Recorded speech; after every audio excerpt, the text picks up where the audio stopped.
Welcome to another episode of the Expert Digital AI podcast, where we deep dive into artificial intelligence, generative AI, and digital transformation. Hey everyone, and welcome to another deep dive. Today, we're tackling something that feels straight out of science fiction, but it's becoming reality so fast. Generative AI. AI that can write poems or compose music, or even design a product. And it's not even just art anymore. Generative AI is already a big deal in healthcare, manufacturing, you name it. Things are moving so fast. It really is incredible. Feels like we're living in the future already. But before we get too excited, let's unpack all this with help from Rick Spair. He's a digital transformation expert with over 20 years of experience. He wrote a really fascinating article on LinkedIn just a few weeks ago, actually, September 8th, 2024, that really digs into what this tech means. What's interesting is Spair doesn't just talk about the tech itself. He goes a step further and talks about how important regulation is in this new world of AI. Okay, yeah, let's talk about that. Why is regulation so important? Especially for something as new and complex as generative AI. Well, think about it. Generative AI learns from the data it's given right. So if that data has bias in it, then the AI will probably be biased too, on a huge scale. Like we're giving a megaphone to existing prejudices. So it's not just about AI deciding to take over the world, it's about using it responsibly and making sure it doesn't make inequalities even worse. Yeah, exactly. And that's where regulation is so important. It's about making guidelines and boundaries to make sure people are using AI ethically, so it benefits everyone, not just a select few. Sounds like walking a tightrope. How do you regulate something this powerful, something that's changing so fast, without stopping innovation completely? That's the million-dollar question. And it's something Spair tackles in his article. He says regulation should be like guardrails, not roadblocks. They should give direction and prevent the tech from going off course, but not be so strict that they prevent any progress. Guardrails, not roadblocks. I like that analogy. Finding that balance between innovation and ethics. Exactly. And that's where things get really interesting. Spair talks about how important CIOs are going to be in all of this. Okay, now we're getting to the details. So what does all this mean for CIOs? Are we going to see IT departments turn into AI ethics committees? In a way, yeah. Spair argues that CIOs need to really understand generative AI. They need to know its capabilities and limits, and most importantly, the potential consequences. That's a lot. What kind of knowledge are we talking about here? Well, for starters, CIOs need to understand data privacy laws.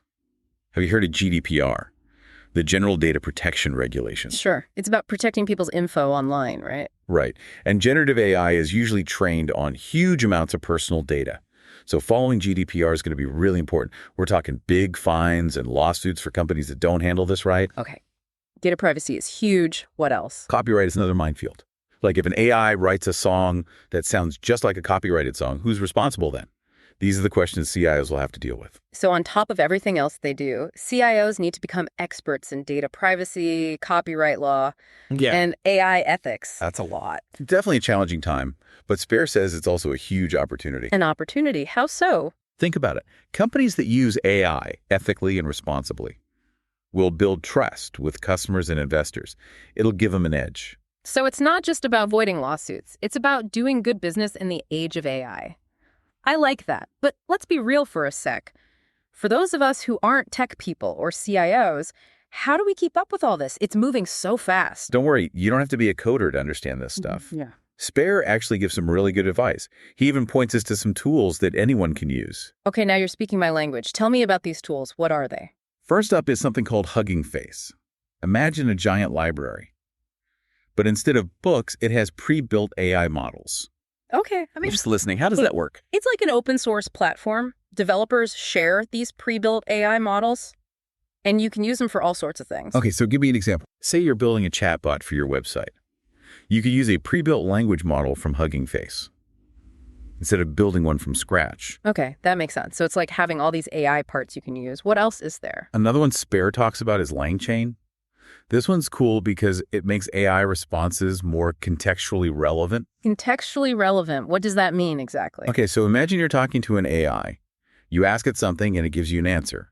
Then you ask a follow-up question. But the AI doesn't remember what you just asked, so it gives you a totally random answer. Right. I've definitely seen that happen with chatbots. Like, they have no memory. Exactly. LangChain helps fix that. It helps developers create AIs that remember past interactions. so their responses actually make sense. So it's like giving the AI a memory. That's pretty awesome. Yeah, it's all about making conversations with AI feel more natural. Yeah. And then you have MLOps platforms. MLOps. That sounds kind of technical. It stands for machine learning operations. Basically, it's a bunch of tools for managing AI projects, from development to testing to deployment, the whole life cycle. So it's like the behind-the-scenes stuff that makes sure AI systems are built properly. Exactly. Think of it like building a skyscraper.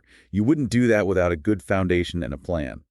MLOps is that foundation for AI. Okay, that makes sense. It's about making these powerful systems reliable. Right. And it shows how important Spair's point about a holistic approach is. Holistic? What does that mean practically? It means you're not just thinking about the tech itself. You're thinking about the bigger picture. The ethics, the laws, how it affects people, making sure AI is used responsibly for the benefit of everyone. So it's not enough to just build cool AI. You have to build it the right way. Exactly. We have to ask ourselves, how can AI solve the world's problems? How can we make sure everyone benefits from it? Those are some big questions. They are, but we need to be asking them right now. The future of AI is being decided right now, with every decision we make. It's like we're writing the next chapter of history. Exactly. Yeah. And we need to make sure it's a good one. So with all this AI stuff happening, what's the most important thing you want listeners to take away? I think the big thing is you don't have to just watch this AI thing happen. You can be a part of it. Try things out. With tools like Hugging Face, anyone can get into generative AI, even if you're not super technical.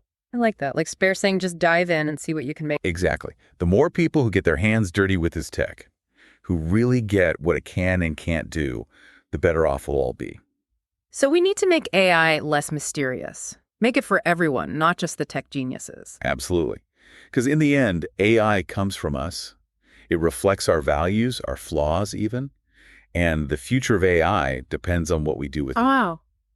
That's deep. It's not just about the tech, it's about the future we're building with it. Right. And we're building that future right now. All of us. It really is a shared responsibility then. We got to make sure we're using AI for good. Couldn't agree more. And that starts with learning and asking questions. Well said. And speaking of learning, everyone listening should check out Rick Spair's article on LinkedIn. It'll give you even more to think about. Definitely worth a read. And hey, maybe this will inspire some of you listening to build the next big AI thing. Or become a CIO who really cares about ethical AI. The possibilities are endless. Yeah, the future is wide open. It's going to be really interesting to see what AI does. It really is. And on that note, we're going to wrap up this deep dive into generative AI. Hope you all learned something new. It's been fun talking about all this with you. And a huge thanks to all of you for listening. Till next time, stay curious,